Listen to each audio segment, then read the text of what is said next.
President Harry Truman speaks on Congress. You are here because you are interested in the issues of this campaign. You know, as all the citizens of this great country know, that the election is not all over but the shouting.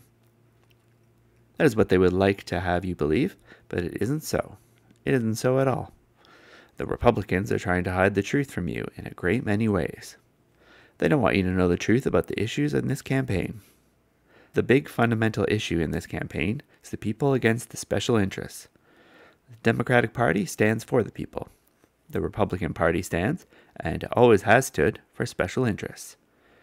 They have proved that conclusively in the record that they made in this do-nothing Congress. The Republican Party candidates are going around talking to you in high-sounding platitudes, trying to make you believe that they themselves are the best people to run the government. Well now, you have had experience with them running the government. In 1920 to 1932, they had complete control of the government. Look what they did to it. This country is enjoying the greatest prosperity it has ever known because we have been following for 16 years the policies inaugurated by Franklin D. Roosevelt. Everybody benefited from these policies. Labor, the farmer, businessmen, and white-collar workers. We want to keep that prosperity.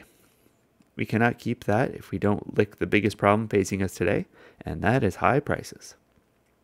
I've been trying to get the Republicans to do something about high prices and housing ever since they came to Washington. They're responsible for that situation because they killed price control and they killed the housing bill.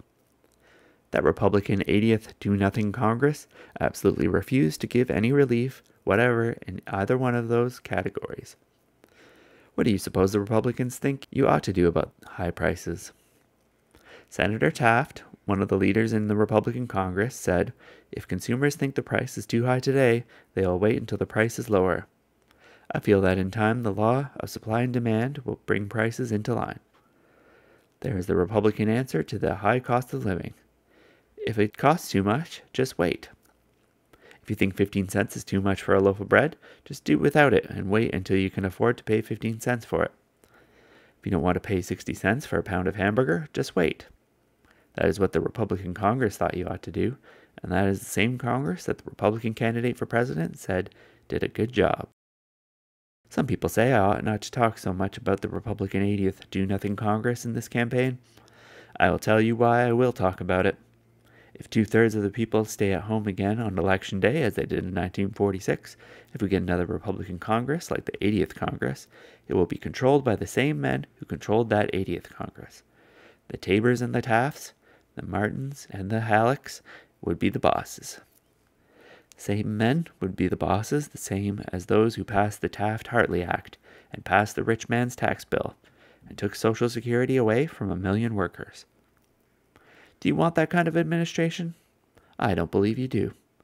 I don't believe you do. I don't believe you would be out here interested in listening to my outline of what the Republicans are trying to do if you intended to put them back in there. When a bunch of Republican reactionaries are in control of the Congress, then the people get reactionary laws. The only way you can get that kind of government you need is by going to the polls and voting the straight Democratic ticket on November 2nd. Then you will get a Democratic Congress, and I will get a Congress that will work with me. Then we will get good housing at prices we can afford to pay, and repeal all that vicious Taft-Hartley Act, and more Social Security coverage, and prices that will be fair to everybody. And we can go on and keep 61 million people at work. We can have an income of more than $217 billion. And that income will be distributed so that the farmer, the working man, the white-collar worker, and the businessman get their fair share of that income. That is what I stand for. That is what the Democratic Party stands for. Vote for that, and you will be safe.